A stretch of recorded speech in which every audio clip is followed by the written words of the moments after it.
किसी भी एग्जाम को क्वालिफाई करने के लिए सबसे महत्वपूर्ण है कि हमको उस एग्जाम का पैटर्न समझना होगा। जैसे कि एनडीए को यूपीएससी कंडक्ट कराती है, तो सबसे पहले हमें ये देखना होगा कि यूपीएससी एक बंदे से चाहती क्या है, किस तरीके के क्वेश्चन पूछती है। ये स्किल क्वेश्चन, ये समझ लो कि उसके किसी भी एग्जाम को क्वालिफाई करने के लिए ब्रह्मास्त्र है। बिकॉज किस डायरेक्शन में करनी है, ये हमें प्रीवियस क्वेश्चन दिखाता है। जैसे ही एग्जाम डेट आए और फॉर्म फिलिंग की स्टार्ट हो, तब से हम तैयारी स्टार्ट करें, तो ये उनकी सबसे बड़ी गलती होती है।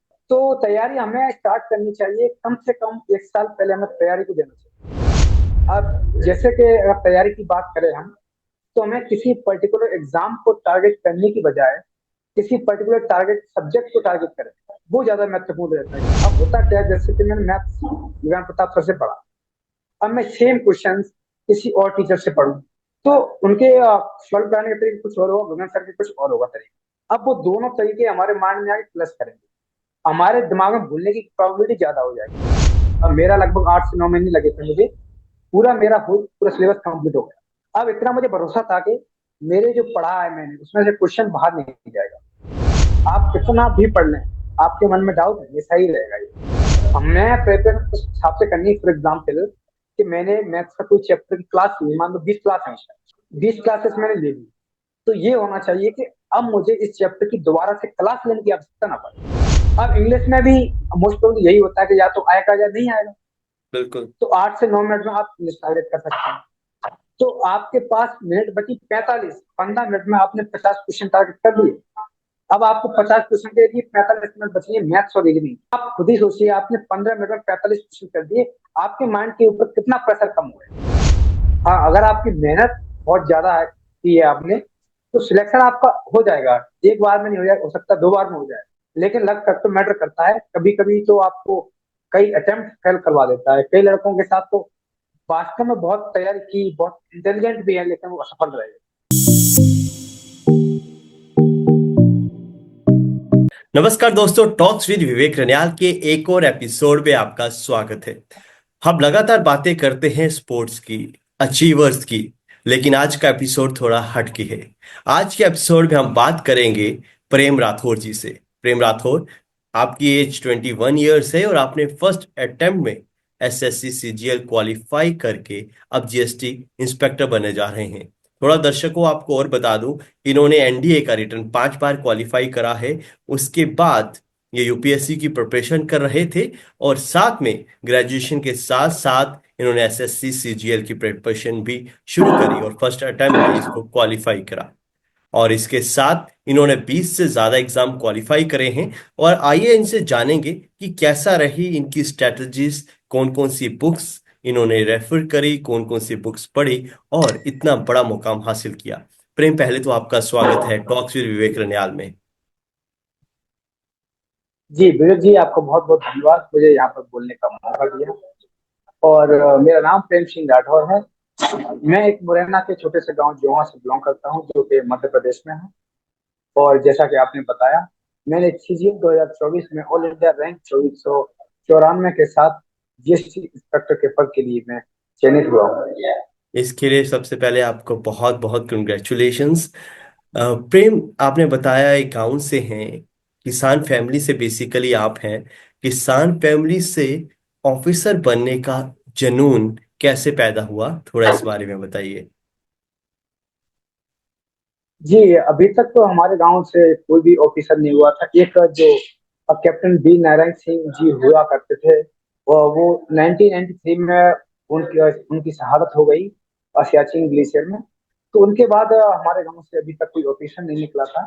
तो बचपन से मैंने सोचा था कि कुछ किसी भी फोर्स में जाके, may be army, may be air force और मे बी अदर डिपार्टमेंट में एज एन ऑफिसर ज्वाइन कर। तो शुरुआत में आफ्टर 10 क्लास मुझे पता चला कि जैसे एनडीए में एक बहुत ही कम उम्र में हम इंडियन आर्मी, नेवी, एयरफोर्स में ऑफिसर बन सकते हैं। तो मैंने उसके बाद वो ट्राई किया। आफ्टर क्लास 10th मैंने उसकी 11th 12th में रिटन एग्जाम की प्रिपरेशन की। तो मैंने प्रिपरेशन की, उसके बाद लगातार 5 बार एनडीए रिटन क्वालिफाई किया, बट अनफॉर्चुनेटली एसएससी में रिकमेंडेड ना हो पाया। तो फिर आफ्टर दैट थोड़ा डिमोटिवेशन भी हुई, थोड़ा सेटबैक भी मिला मुझे, लेकिन मैंने मसला नहीं हारा और उसके बाद अपनी प्रिपरेशन कंटिन्यू रखी। और 2022 में समथिंग मैंने एसएससी की प्रिपरेशन स्टार्ट की, और 2024 में after graduation in my very first attempt I have cleared SSC CGL 2024 with all India rank 2497. I have got GST inspector. Great great great. Prem, सबसे पहले अगर बात करें आपके बचपन की जाए, कैसा इन्वायरमेंट है आपके गांव का, वहां पे माहौल, और उसके बाद उस माहौल से बाहर निकल के आपने अपने स्कूलिंग बाहर जाके करी है, उस माहौल में क्या डिफरेंस है, थोड़ा इस बारे में बताइए। जी, मुझे मेरे पिताजी ने हमेशा पढ़ने के लिए प्रोत्साहन किया था। और जब मैं 8 साल का था करीबन, तभी से मुझे घर से बाहर भेज दिया गया था पढ़ने के लिए। तो शुरुआती में जब मैं 8 साल का था तो मुझे पास के एक शहर हम भेजा गया था। तो वहाँ पे मैंने एक क्लास सेकंड से लेकर क्लास 9 10 तक पढ़ाई करी थी। तो वहाँ पे मैं भैया के साथ रहा था, थोड़े अपने रिलेटिव्स के घर पे भी रहा था 3 4 साल तक। तो उसके बाद आफ्टर 10th मैंने एनडीए का सोचा, तो उसके लिए कई लोगों ने मुझे सजेस्ट किया कि दिल्ली जाइए, कई लोगों ने सजेस्ट किया देहरादून जाइए। लेकिन एक भैया थे, उन्होंने सजेस्ट किया कि ग्वालियर जाकर हम प्रिपरेशन कर सकते हैं।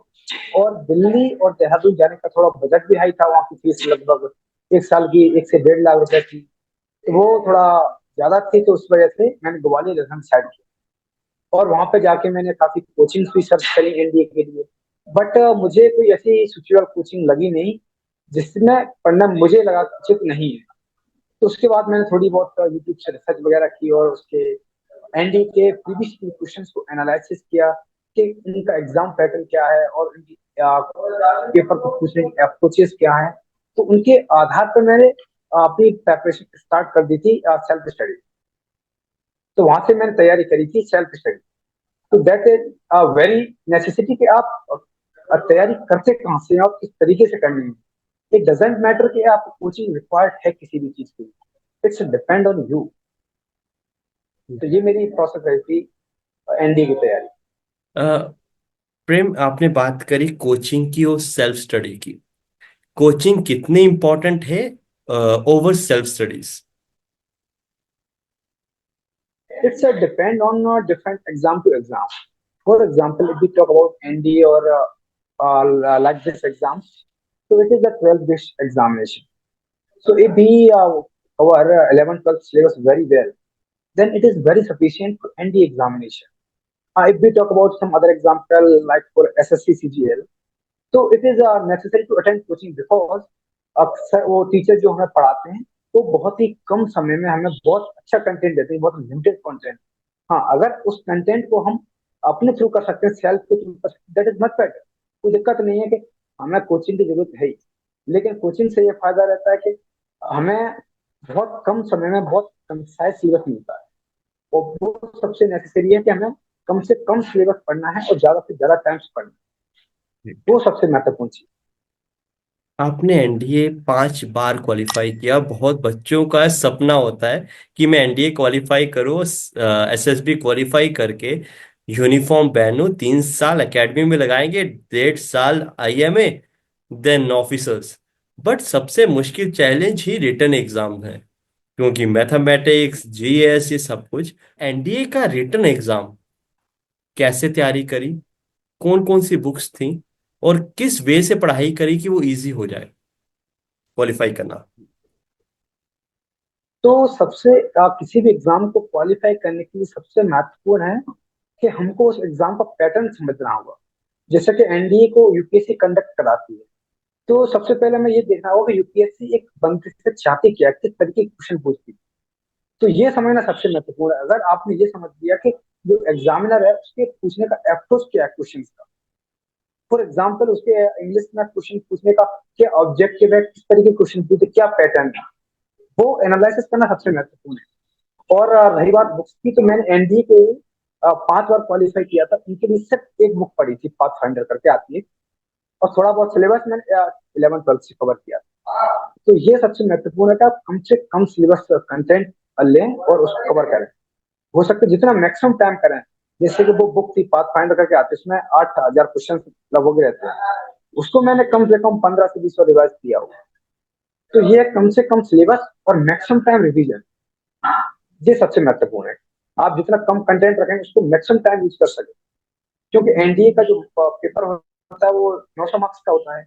उसमें से आपको 350 से 400 मार्क्स चाहिए। It is around 40%। तो दैट इज, जो कि बहुत कम है। हमें पूरा सिलेबस कवर करने की आवश्यकता ही नहीं। बिल्कुल। और उससे भी महत्वपूर्ण है कि आप कौन से सब्जेक्ट में कमांड हासिल करनी है। जैसे उसमें मैथ्स 300 नंबर का रहता है, 200 की इंग्लिश, 200 की साइंस, 200 की जीएस। अब जीएस उसकी बहुत टफ आती है। तो it is better to avoid GS. हम थोड़ा बहुत पढ़ लें, आ जाए 200 में 30 नंबर, 20 नंबर, 40 नंबर सफिशियंट है। तो जीएस थोड़ा टफ रहती है यूपीएससी की। और अगर हम बात करें इंग्लिश और मैथ्स की, दैट इज वेरी सिंपल। तो हम उसमें मैथ्स, अब मैथ्स में मेरा टारगेट रहता था 300 में से 250 तक। अब 300 में से मैंने 250 अगर मैथ में स्कोर कर लिए, तो बाकी 600 नंबर में से 200 नंबर बहुत है, 150 नंबर भी काफी है। बिल्कुल। बिल्कुल। तो ये है कि ये अपनी स्ट्रेंथ के अकॉर्डिंग अपनी स्ट्रेटेजी बनानी पड़ती है। और जैसे हम कोचिंग ज्वाइन करें, तो वहां पर तो सबको एक तरीके से पढ़ाया जाएगा, क्योंकि वहां पर सबकी स्ट्रेंथ वही है। हर किसी की स्ट्रेंथ अलग है, हर किसी की वीकनेस अलग है। तो टीचर को हर स्टूडेंट को देखना है। लेकिन जब आप खुद को सेल्फ के लिए तैयार करते हो, तो वहां पर तुम्हें खुद के लिए खुद को देखना है। तो सेल्फ के लिए ये सबसे बड़ा फायदे वाली चीज होती अब प्रेम, एक सबसे बड़ा चैलेंज आता है बच्चों में, वो होता है हैंड रिटन नोट्स। कि आपको नोट्स बनाने हैं, आप तैयारी करोगे, शॉर्ट फॉर्म में लिखने हैं, ताकि आपके एग्जाम टाइम पे रिवीजन हो जाए। तो आपने एनडीए के लिए भी हैंड रिटन नोट्स बनाए थे, या एक किताब से ही पढ़ते रहे, उसको रिवाइज करते रहे, या उस किताब में आपने हाईलाइट करते रहे चीजें, क्या करते थे आप? है जी। हैंडरसन नोट्स बनाना एक बहुत अच्छी चीज है, but it depend from person to person. As if you talk about me, तो मैंने किसी भी ना एनडी के लिए बनाए थे और ना अभी एसएससी सीजीएल के लिए बनाए थे। क्योंकि आज की डेट में जो काफी टीचर्स हैं वो अपने बहुत कंसाइज और क्रिस्प नोट्स प्रोवाइड करते हैं। अगर वो टीचर्स मेहनत करके आपके लिए नोट्स प्रोवाइड करा रहे हैं, तो आई थिंक मुझे कि स्टूडेंट्स को मेहनत करने की आवश्यकता ही नहीं।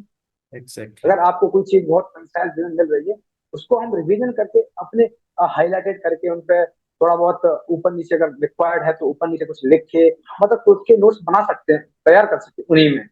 अगर सेपरेटली अगर तुम्हारी इच्छा है, तुम्हारे पास टाइम है, then you can go for it. Otherwise I think there is no need for it. Now I'm getting it. There are smorgasbord of things. Just you have to analyze them. Start preparation from the notes given by the teachers. Nothing else. जी जी जी but वो आपकी बात अच्छी लगी कि अगर आपको लगता है आपके पास बहुत ज्यादा समय है, आपको 2 3 4 साल प्रिपरेशन करनी है, तो आप जाइए, आप जी नोट्स लिखिए। बट अगर आपको लगता है कि आप शॉर्ट फॉर्म में कर सकते हैं, आपको समझ आ जाता है, तो आप क्वालिफाई कर सकते हैं। बहुत महत्वपूर्ण बात आपने बोली। जी P Y Qs, previous year question, यहाँ पे एनालिसिस कैसे करें? आपको एक बुक दे दिया, मैं आपको पूरा क्वेश्चन बोलता हूँ। कि अगर मैंने बोला प्रेम भाई मुझे एनडीए करना है या सीडीएस क्वालिफाई करना है, मैं आपको बुक देता हूँ, ये पाथ फाइंडर दे दी या XYZ कोई भी बुक दे दो जिसपे प्रीवियस ईयर क्वेश्चन है। जी एक बच्चा एनालिसिस कैसे करे उस एग्जाम की, मैथ्स के क्वेश्चंस की या बाकी सब्जेक्ट्स की? थोड़ा इस बारे में बताओ। जी। प्रीवियस ईयर क्वेश्चन, ये समझ लो कि उसके किसी भी एग्जाम क्वालिफाई करने के लिए ब्रह्मास्त्र है। बिकॉज हमें किस डायरेक्शन प्रिपरेशन तो करनी है, तो किस डायरेक्शन में करनी है, ये हमें प्रीवियस क्वेश्चन दिखाता है। अब फॉर एग्जाम्पल, जैसे कि हमने पाथ फाइंडर ली और मैथ्स का कोई चैप्टर हमने कंप्लीट किया। अब पता करना है कि चैप्टर कंप्लीट किया है, ये एग्जाम के लिए सफिशियंट है या नहीं। तो इसके लिए हम कर ये सकते हैं कि जैसे कि मैंने चैप्टर कंप्लीट किया, अब मैंने उसी चैप्टर के क्वेश्चंस लिए प्रीवियस ईयर। अराउंड मान लो हमें 15 से 20 क्वेश्चन मिल गए। अब 20 क्वेश्चन को हमें लगाना है वन बाई वन। अब वो क्वेश्चन दिखाएंगे कि जो हमने कंटेंट कवर किया है, उससे क्वेश्चन हो पा रहे हैं या नहीं हो पा रहे हैं। हम्म। अगर वो क्वेश्चन हमारे बन रहे हैं 20 में से, मान लो कि 15 16 क्वेश्चन बन चुके हैं, तो इट इज सफिशियंट जो हमने कंटेंट कवर किया है। ओके। अगर क्वेश्चन नहीं बन रहे हैं, तो then it is a problem. Then we have to go for the syllabus again. Okay. Because जिसमें हमने पढ़ा है उसमें क्वेश्चन बन नहीं रहे। तो प्रीवियस क्वेश्चन बहुत जरूरी है। और मैं क्या करता था कि जैसे कि तैयारी की, प्रीवियस ईयर क्वेश्चन 3 4 साल के पेपर से मैंने निकाल के टेबल पर रखे हुए, और मैं हर 2 दिन बाद 1 दिन बाद पढ़ता था उन क्वेश्चन। और जब मैं एग्जाम देने गया था, तो जितने भी क्वेश्चन थे प्रीवियस 2 साल के, वो क्वेश्चन तक मुझे याद हो चुके। क्योंकि तैयारी तुम्हें उसी के अकॉर्डिंग करनी है। इट डजेंट मैटर कि आप कितना पढ़ते हो, मैटर करता है कि आप क्या पढ़ते हो, दैट इज मोस्ट इम्पोर्टेंट। प्रेम, मेरा एक क्वेश्चन यहाँ पे और है। मैंने सपोज करा, मैंने एनालॉजी पढ़ा रीजनिंग का, और मैंने उसके कंसेप्ट समझ के कुछ क्वेश्चंस निकाल दिए अरिहंत की एक किताब से, रीजनिंग की किताब से, जिसपे 50 से 60 क्वेश्चंस होते हैं प्रीवियस ईयर। और 50 में से मेरे 80% क्वेश्चन निकल गए, 20% क्वेश्चन मेरे नहीं सॉल्व हुई। मैं फिर से गो थ्रू करा, मेरे सिलेबस वापस पढ़ा। हाँ, मेरे ये क्वेश्चन नहीं निकल रहे, क्वेश्चन किस पैटर्न से है, और वो पैटर्न मैं एक बार समझता हूँ, वो 20 क्वेश्चन भी सॉल्व हो जाते हैं। तो इसका मतलब मेरा एनालॉजी टॉपिक कंप्लीट हो गया। मैं सही बोल रहा हूँ? जी जी और मेरे को जी फिर जी। से उसी किताब से मैं वही क्वेश्चन सॉल्व करता रहूं, या जो सेट में प्रीवियस ईयर क्वेश्चंस आते हैं बाकी बुक्स के, वो सॉल्व करूं। ये मेरा एनालिसिस हो गया। I am right? और ये आपने कर। अब जैसा कि जी। जी जैसा कि आपने बताया कि जो प्रीवियस क्वेश्चन है 50, जी। अगर इसके एक्स्ट्रा प्रीवियस क्वेश्चन और हैं तो उनको करें। अदरवाइज मेरा मानना ये है कि अगर एनालॉजी के हमने 50 क्वेश्चन किए और वो प्रीवियस ईयर है 50, और उसके अलावा अगर आपको क्वेश्चन करना तो वो कहीं टीचर से या फिर किसी बुक से मिलेंगे, वो प्रीवियस ईयर नहीं है, तो मेरा मानना है कि उनको 50 को बार बार रिवीजन करें। हम्म। क्योंकि जो किसी एग्जाम में जो क्वेश्चन आते हैं maximum previous previous year based आते हैं। अगर वो 50 क्वेश्चन है, हमने मान लीजिए 10वां लगा दिया, तो आई थिंक वो 50 क्वेश्चन के पैटर्न हमारे दिमाग में सेट हो चुके हैं। और जो बिल्कुल। उन 50 क्वेश्चन से कोई क्वेश्चन कोई आता है तो वो शायद हमसे छूटेगा नहीं। और वो क्वेश्चन उसके साथ रिलेट करता है। 80% तो क्वेश्चन रिलेट करते ही हैं। जी जी जी और सबसे बड़ी चीज, मैं एक टीचर का नाम नहीं लूंगा, उनके रीजनिंग की क्लासेस थी। उन्होंने 30 पैटर्न्स करवाए हैं जो एग्जाम्स में आते हैं। तो वो 13 पैटर्न्स के लेटर अगर आप क्वेश्चंस बार बार बार बार करते हैं, तो जो नेक्स्ट पैटर्न बनता है वो 30+1 होगा। तो वो 30 का ही कंसेप्ट यूज करके आपका 31 पैटर्न भी जी जी रिजॉल्व हो जाएगा। आप क्या कहें, सहमत है इस बात से? ऐसा जी होता जी। है? हाँ हाँ, बिल्कुल सहमत हूँ मैं इस बात मतलब आप कह रहे हो कि एक से। ही मैं ये किताब। बोलता हूँ, जी। हाँ मैं ये बोल रहा हूँ कि जैसे कि आप 30 पैटर्न किए, आप 100 पैटर्न करने की बजाय अगर 30 पैटर्न को आप 4 बार 5 बार 6 बार 7 बार कर लोगे, दुनिया में कोई भी पैटर्न बन जाए वो उन्हीं से जनरेट होकर बनेगा। और फिर आपकी जो माइंड की अप्रोच है उतनी डेवलप हो चुकी होगी कि फिर आप कोई भी पैटर्न आ जाए उनको आप बना सकते एग्जैक्टली। हैं। ड्यूरिंग माई होल प्रेपरेशन मैंने सिर्फ दो चीज सीखी। एक तो आप कम से कम सिलेबस रखिए, मतलब हम्म। एक सब्जेक्ट का, जैसे मैंने बताया कि एक सब्जेक्ट का आपने एक बुक ले ली, एक टीचर पकड़ लिया। हम्म। हाँ, इनिशियली आप चूज कर सकते हैं कौन सा टीचर कौन सी बुक मेरे लिए बेस्ट है, लेकिन एक बार आपने चूज कर लिया, आंख मुझसे उस टीचर के पीछे हो जाएगी। जब तक पूरा सिलेबस हो जाए तो उसके पीछे रहिए, और उसी का टीचर का बुक जो है उसको एक बार 2 बार 3 बार 4 बार जितनी बार आप लगा सकते हैं उसको लगाइए। और मैं दावे से कह सकता हूँ ऑलमोस्ट सभी टीचर अच्छे होते हैं और क्वेश्चन आपकी नजरों से बाहर नहीं आए। मतलब किताब पढ़े, भरोसा करें, किताब पढ़े, और डिफरेंट डिफरेंट टीचर्स को या यूट्यूब पे सर्च मत करो। अगर आपको एक टीचर पसंद आ जाता है, उसी को और विश्वास करो, टेस्ट क्वालिफाई हो जाता है। ये आपका एक्सपीरियंस है। जी जी मुझे मेरे को लगता है मेरे बहुत सारे जो भी देखने वाले हैं, उनको समझ तो आ ही गया होगा कि प्रीवियस ईयर क्वेश्चन एनालिसिस और पढ़ना कैसे है। उसके बाद प्रेम, ये रही जी आपकी एनडीए की प्रिपरेशन। एनडीए पांच जी बार जी क्वालिफाई करना। आपने मैथ्स के लिए भी पाथ फाइंडर पढ़ा, इंग्लिश के लिए प्रिपेयर कैसे करा, जी ये बताओ। ये सबसे बड़ा चैलेंज है, खास करके हम गाँव के बच्चे हैं। भैया अंग्रेजी नहीं आती और जी। सब कुछ है ना। हिंदी में बिंदी, अब अंग्रेजी में जीरो, तो वो कहा जाता है। तो जी वो जी। अंग्रेजी में हीरो कैसे बना अब जाए? इंग्लिश, इंग्लिश की हम बात करें, जैसे कि मैंने बताया प्रीवियस ईयर सबसे बड़ा रोल प्ले करता है ब्रह्मास्त्र एक तरह से। तो जैसे मैंने इंग्लिश का पेपर एनालिसिस किया था, हम्म। तो इंग्लिश के पेपर में जब मैंने देखा, उसमें अराउंड 200 नंबर का पेपर होता है। हम्म। उसमें 120 नंबर की वोकेबलरी आती है, 120 नंबर की, हम्म। That is 60% portion. और 40 नंबर का कॉम्प्रिहेंशन आता है, दैट इज 20%। और 40 नंबर की ग्रामर आती है, दैट इज 20%। जी। और मैक्सिमम स्टूडेंट क्या करते हैं, टीचर्स के पास गए और टीचर्स वोकेबलरी तो आपको याद नहीं करा सकते, कॉम्प्रिहेंशन आपको पढ़ के नहीं सिखा सकता। They will teach you grammar, और ग्रामर में हम लगे रहते हैं 4 महीने, 6 महीने, 8 महीने, और फिर भी मैं दावे से कह सकता हूँ कि आप 40 में 40 नंबर नहीं ला सकते। ठीक है, ठीक है। तो इन प्लेस ऑफ दिस, अगर हम वोकेबलरी के लिए जाएं और कॉम्प्रिहेंशन के लिए जाएं, तो 160 नंबर का आता है वोकेबलरी प्लस कॉम्प्रिहेंशन। इसमें हम इजिली अगर थोड़ी सी मेहनत कर ली तो 120 प्लस हम नंबर ला सकते हम्म, हैं। और ग्रामर अगर थोड़ी सी हमने 1-2 क्लासेस ले ली या थोड़ा सा भी पढ़ लिया, तो हम 40 में से 10-15 नंबर तो ला ही सकते हैं। खास करके एक्टिव तो हो पैसिव गया में, 130। आर्टिकल्स हाँ में, हाँ, इन सब में आप ला सकते हैं, जी जी। बिल्कुल। तो उसमें 135 से 40 नंबर हो गया, दैट इज सफिशिएंट, आपको रिक्वायर्ड ही नहीं। तो इस तरीके से अगर करें हम, तो कम से कम मेहनत में अच्छा स्कोर कर दिया। अगर हम ग्रामर के पीछे भागते हैं तो भागते रहे। प्रेम प्रेम, एक क्वेश्चन मेरे तो दिमाग में आ रहा एग्जाम, है। एक क्वेश्चन आ रहा है। मैंने कॉम्प्रिहेंशन, सॉरी, वो क्या पढ़ना है।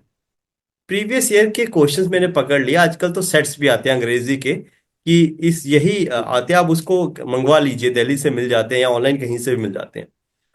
अब वहां से देख लिया कि कौन कौन से इडियम्स आए हैं, कौन कौन से फ्रेजेस आए हैं, या कौन कौन से सिनोनियम्स या एंटोनियम्स आए हैं, या जो भी क्वेश्चन पैटर्न है। पर एक किताब कोई अगर आप रेफर करना चाहते हैं कि इस किताब को पढ़ लो, इसमें जो भी वोकैब के सारी चीजें हैं, बस आंखें बंद करके इसको पढ़ना शुरू कर दो, वो कौन सी किताब है जो प्रेम ने पढ़ी है? अब मैंने एक पढ़ी थी, एनडीए एनए करके बुक आती है, द परम कुछ आता है, मेरे को याद नहीं, टीचर्स का नाम है, मुझे याद नहीं आ रहा। वो 3-4 साल हो गए तभी मैंने पढ़ा था। लेकिन ये है कि फॉर एग्जाम्पल आप वोकेबलरी पढ़ रहे हैं, जी। तो मैंने उनके एग्जाम का पैटर्न समझा। जैसे कि अभी मैंने पाथ फाइंडर जो बुक बताई थी, हम्म। उन उसमें एक पोर्शन अच्छा रहता है, जैसे कि वोकेबलरी का। जो उसमें वोकेबलरी दी गई थी पाथ फाइंडर में, वो थी ग्रेजुएशन लेवल की, जैसे कि थोड़ी हाई लेवल वोकेबलरी थी। हम्म। और जो एनडीए के प्रीवियस क्वेश्चंस देखे थे जो मैंने, उसमें मैंने वोकेबलरी पढ़ी, थोड़ा मीनियम्स, ईडियम्स वगैरह, वन वर्ड। तो उसमें मैंने एक पैटर्न समझा कि जो वो यहाँ पे जो मैक्सिमम क्वेश्चन पूछे गए हैं, वो 11-12 के बेस्ड पूछे गए हैं, इंग्लिश के। हम्म। तो फिर मैंने एक ऐसी बुक ढूंढी जिसमें 11-12 की बुकें पूछी गई है। और वो कौन सी किताब थी? तो वो वहां से मैंने पढ़ी। एनडी एनए करके आती द, ऐसा कुछ नाम है सर का, याद नहीं आ रहा मेरे को। जी। तो ये रहा आपका एनडीए का सफर। मुझे लगता है बहुत सफिशिएंट है, आपने बहुत सारी चीजें बता दी। एनडीए के बाद 20 एग्जाम क्वालिफाई करना, इवन आपने यूपीएससी की प्रिपरेशन भी शुरू करी, 1 साल उसकी प्रिपरेशन करी, लास्ट के 2 साल आपने एसएससी सीजीएल को भी दिए, ग्रेजुएशन भी करी, और 20 एग्जाम क्वालिफाई करना इज नॉट इजी गेम। तो वो माइंडसेट कैसे लाया, और पहले ग्रेजुएशन और सीजीएल और यूपीएससी, इन तीनों को साथ लेकर चले कैसे, थोड़ा इस बारे में बताइए। जी। अब जैसा कि आफ्टर 12th मुझे डिसाइड करना था कि मुझे किस फील्ड में जाना। एनडीए में तो मैं लगातार एसएससी में असफल होता जा रहा था, तो फिर मैंने सोचा क्या करें क्या करें, तो मेरे दिमाग में आया यूपीएससी करते हैं। और सबसे महत्वपूर्ण चीज जो मैं बताना चाहूंगा सभी को, कि आप कोई भी तैयारी करें या फिर कोई भी काम करें या पढ़ाई करें या फिर कोई भी अदर काम करते हैं, किसी और को देख के ना करें। आज की डेट में मैक्सिमम यूथ के साथ होता क्या है कि हमने आज कोई यूट्यूब पे एक्टर देखा, चलो एक्टर बनते हैं। कोई आज इंस्पेक्टर देख लिया, अरे यार 30 साल लगे हैं, हम भी चलो इंस्पेक्टर बनते हैं। आज हमने कोई आईएएस देखा, चलो आईएएस बनते हैं। तो अपने दिमाग को स्थिर करिए। और एक किसी ने मेरी बात कही थी कि आप 10 रोल मॉडल बनाने की जगह आप एक रोल मॉडल बनाइए और उसके पीछे अपनी जान लगा दीजिए। आप जिंदगी में 101% सफल होंगे। तो वही मैंने सोचा, तो मैंने यूपीएससी की तैयारी स्टार्ट करी थी। अराउंड 1 साल हो गया था।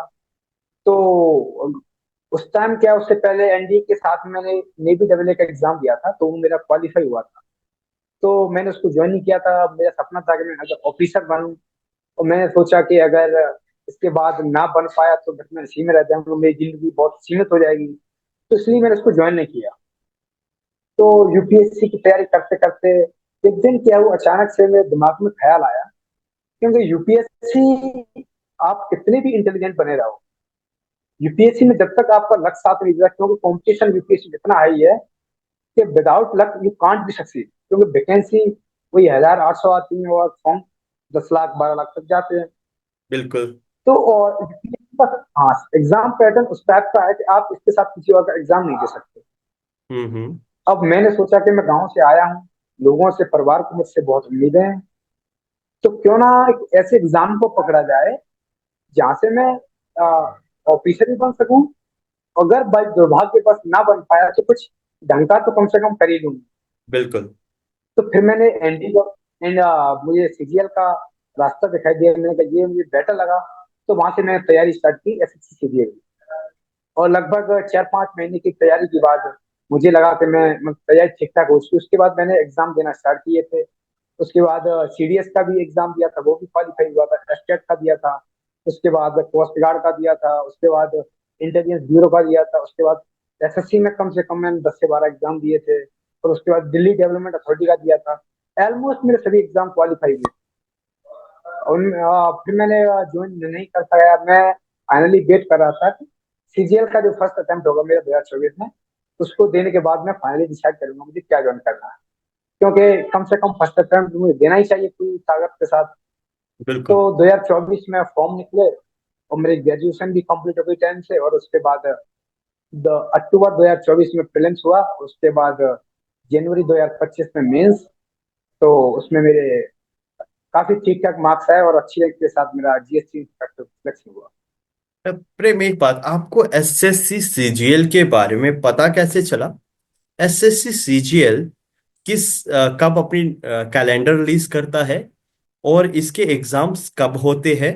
चौथा प्रश्न रहेगा कि एग्जाम के साथ प्रिपरेशन एग्जाम निकलने तक, जैसे नोटिफिकेशन निकली तब शुरू करनी चाहिए या पहले करनी चाहिए?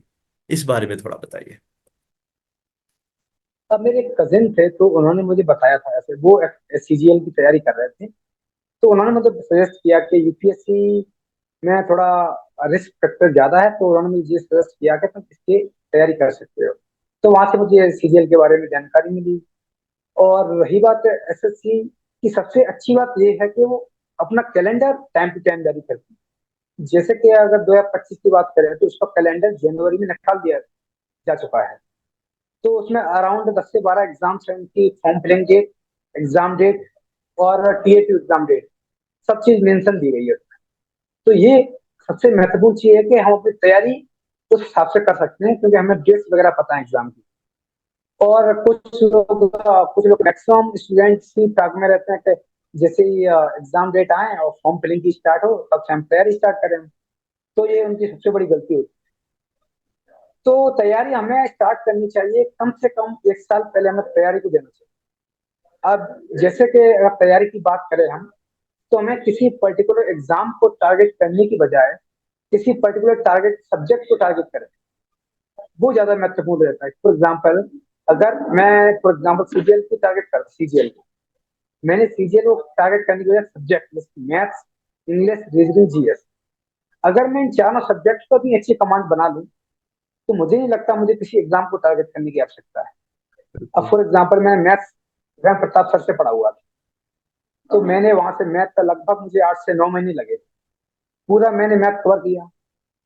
अब मैथ्स अगर मैंने एक बार कवर कर लिया, फिर चाहे मैं यूपी सीजीएल का एग्जाम दूं, या दिल्ली पुलिस का एग्जाम दिया था वो भी मैंने दिया था, इंटेलिजेंस ब्यूरो का दूं, दिल्ली डेवलपमेंट अथॉरिटी का दूं, या फिर किसी भी स्टेट सब इंस्पेक्टर का एग्जाम दूं मैं, तो मैथ्स कहाँ से आएगा? सब्जेक्ट से बढ़ता नहीं से रहा। अगर मैंने सब्जेक्ट टारगेट किया है तो वो मेरा मैथ्स कहीं बाहर जा ही नहीं सकता। In the same way English, in the same way reasoning. So instead of targeting a single exam, if we target subject, मैंने 4 सब्जेक्ट किए थे ऑलमोस्ट, आप इन 4 सब्जेक्ट के साथ मैक्सिमम एग्जाम 90% एग्जाम दे सकते हैं। तो ये सबसे अच्छी चीज है कि आप सब्जेक्ट टारगेट करें इंस्टेड ऑफ एन एग्जाम।